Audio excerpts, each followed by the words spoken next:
Hey guys, if your scanner isn't working, or you're getting the problem connecting to scanner error in Windows 11, don't worry, here's a step-by-step guide to fix it. Step 1. Restart the scanner service.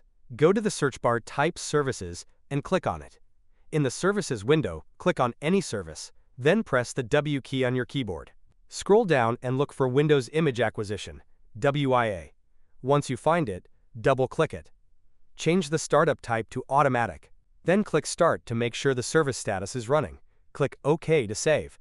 Now right-click on the same service and select Restart. Step 2. Run the printer troubleshooter. Go to the search bar, type Troubleshoot Settings, and open it. Click on Other Troubleshooters.